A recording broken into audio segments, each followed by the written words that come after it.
How do you carve out time for yourself when you are running your own business?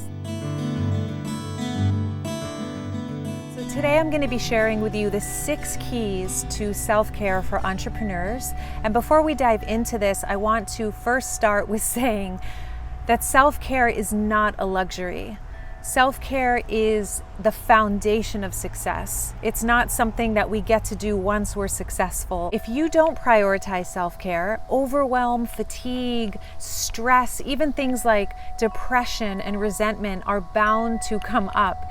Because when we are giving, eventually that cup runs dry unless we are giving to ourselves, receiving. So if you know that you are here to help make our world better, to help people live their best lives, first of all, like this video so I know you are in that category of people who are so fired up to make our world brighter. And second of all, know that what I'm going to share with you in today's video is absolutely for you, that your self-care matters. And there is a beautiful way to prioritize your self-care and grow your business at the same time. So here are the 6 keys to self-care for entrepreneurs and life coaches. Grab a pen and a notebook. You're going to want to customize your own self-care plan and map it out for yourself. The number one key to self-care for entrepreneurs and life coaches is to make sure that you have a self-care system. What I mean by this is have a self-care tracking sheet. This is where you look at the 4 core areas of your life: physical, mental, emotional, and spiritual. Make sure your physical body is getting the right food and sleep and nurturing. Your emotional body is being tended to through dance or free-form writing or giving your feelings a voice. The mental level is obviously really important to make sure that you're taking in inspiring content, that you are meditating, whatever it is that calms your mind.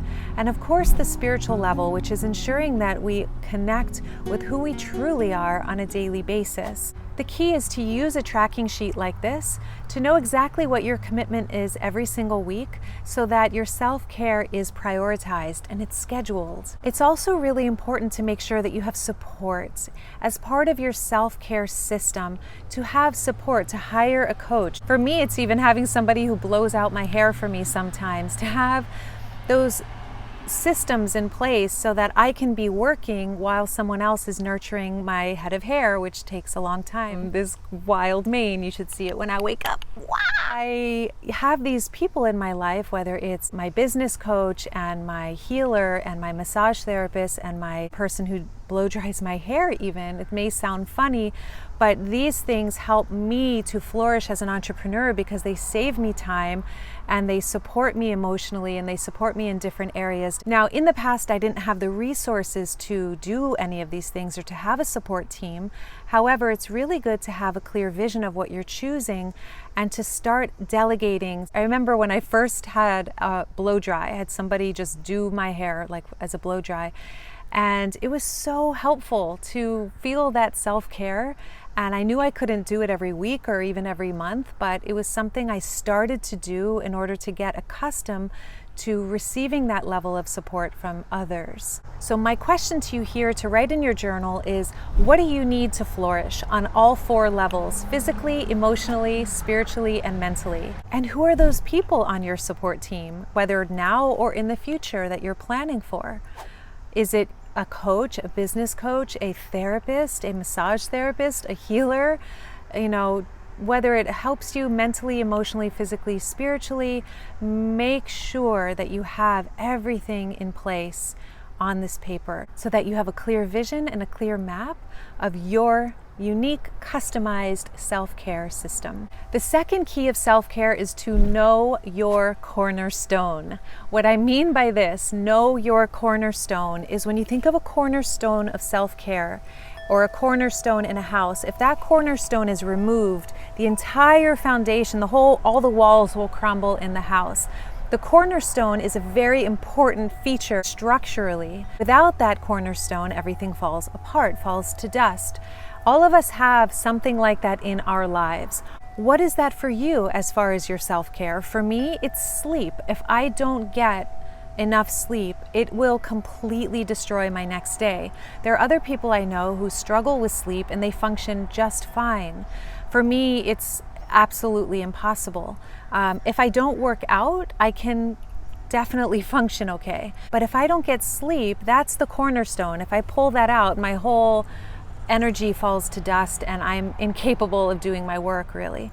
So really, really important to know your cornerstone. I have a couple. Mine is also food. Like if I don't eat well, I definitely don't do so well. But I would say if I had to choose one, it would be sleep. So for some people, they can fast for days and are fine. For other people, like they can't go without food for more than a couple hours or something without getting shaky, depending on you. We are all unique, so know your cornerstone and make sure that that one thing is prioritized and tended to. So for me, I'm in bed by 9:30, right?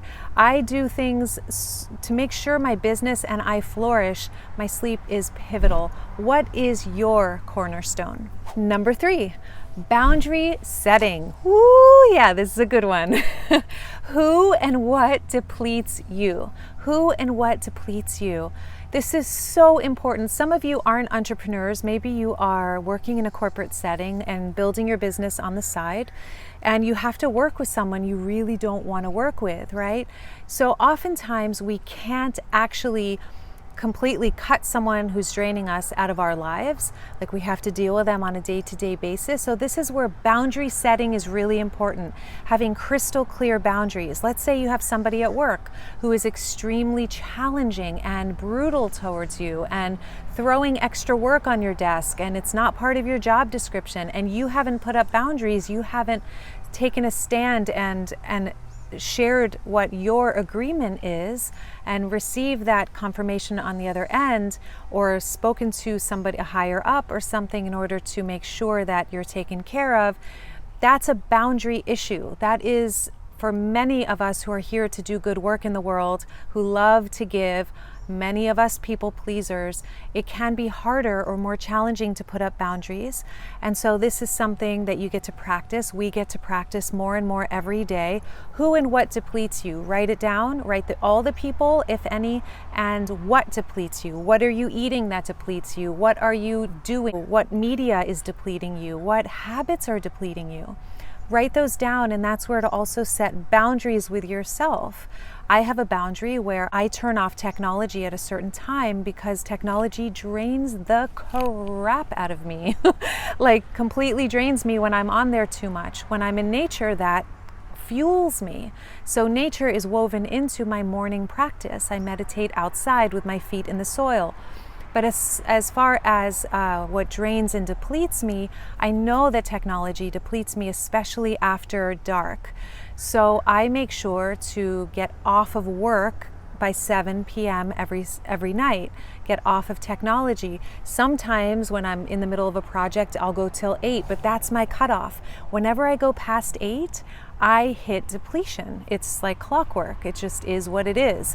I know that for myself, and so I set boundaries. So please write down in your notebook who and what depletes you, and what boundaries do you need to put in place in order to make sure that you are not draining your energy. Number 4, soul work. Soul work is an essential self-care habit. Okay, soul work is basically what we do inside of our own hearts and souls. When we get triggered out in the world, let's say with boundaries, for example, if there's somebody who drains you, obviously putting up healthy boundaries is really important, and soul work is important. What I mean by this is there's nobody out there who can trip our trigger without there being an unresolved issue inside of ourselves to begin with. If somebody judges you, if somebody criticizes you, if somebody triggers the crap out of you, there's obviously work to be done in consciousness or within the soul. I go deep in this in other videos, so I'm not going to dive into this. We also have our self-mastery program coming up this Saturday, which is so exciting, and that is a perfect place to go really, really deep. And if you want to learn more about that, click the link below. I'll leave a link. But soul work is really important. Check out some of my other videos, whatever is going to support you in doing the deep work. Buy the Diamond Process book. Use your triggers to grow, to actualize your full potential. Your triggers are not there to take you down. Your triggers are here to transform you. Use everything in your life as an opportunity for growth and for healing. Otherwise, we stay locked in the mind, thinking about why somebody did that or said that, la la la la la, and that's what most people are doing, spinning out down the drain. And the way through that is to use it to, instead of think through it, go into soul work, go into healing work, okay? This is what the Diamond Process is all about and what the Diamond Process Coach Training Program goes deep, deep into. Number 5, this is my favorite. Oh my God! Flex time and playtime is an essential form of self-care. Personally, this has changed my life, and my business coach taught this to me, and I'm so grateful. It's like the greatest gift. It was worth every dollar I've spent with her just to know this and have this in my life now. Make sure to have a flex schedule. So what that means is every single week you have at least one day where you have it completely off. You do zero work that day.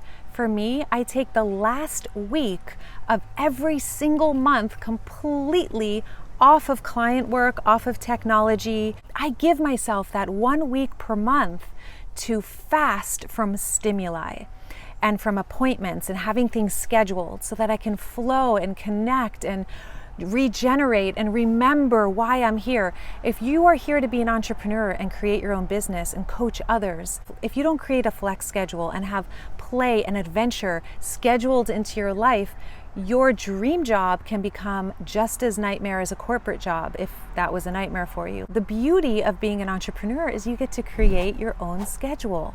So that is key, to have a very clear flex schedule. So what is your dream schedule? What is your flex schedule? It's also important to know what days of the week do you work with clients? What days of the week do you work on social media? What days of the week do you work on your systems? So it's having a very clean and clear schedule, which I work on with my clients.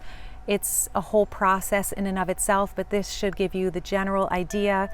Make sure flex time and adventure is woven into your schedule. Jason and I go to Europe 2 months out of the year. Every single year we work from beautiful places around the world. You have a unique design and you get to create a life based on your unique design. So what is your dream schedule? Write that down, clarify it in your notebook. And number 6, probably the most important, definitely the most important, is meditation. This is what I referred to earlier as stimuli fasting. This is about unpacking the mind. This is about coming into stillness. This is about coming into spaciousness. This is about present moment awareness. This is about being here rather than lost in the mind, thinking about what you have to do or what happened in a session earlier today or what's happening tomorrow. I promise you that if there's one thing I've seen in myself and in clients, it is that the thief of joy in entrepreneurship, in coaching, in living and having your dream business is living in a story about yourself and your business rather than living your life. Meaning, when you're making a meal, make that meal with full presence without thinking about your work. When you are with your beloved, really be with them. When you are working out, really feel into your body. When you are with a client, really be present listening to that client. Present moment awareness, you can shatter everything I've just shared here and just focus on number 6. Make sure that this is number 1 in your life. As one of my spiritual guides says, put the horse in front of the cart. Most of us have the cart in front of the horse and we're trying to push uphill. Meditation is the driver of our true selves. Meditation is what puts our mind in a disposition to actually enjoy our lives and realize that we are successful already, that we have it all already, that everything we want is right here. The only place anything is ever lacking, unless you are starving on the street, is in the mind. So on a scale of 1 to 10, where is your meditation practice? 0, you have no meditation practice, or 10, it's at the forefront of your life. Wherever you are on that continuum, this is my invitation to you to do whatever you need to do to prioritize meditation and present moment awareness. Remember earlier I talked about the SelfCare System and your support team? If you need a meditation teacher or a meditation guide, that is or a yoga teacher, that is a powerful person to add into your dream team. These are the 6 keys to self-care for entrepreneurs and life coaches. I hope that this supports you and serves you. If it does, give this video a thumbs up. Let me know in the comments which one of these 6 you're excited to implement that's really going to help transform your life. And I look forward to seeing you in the next video.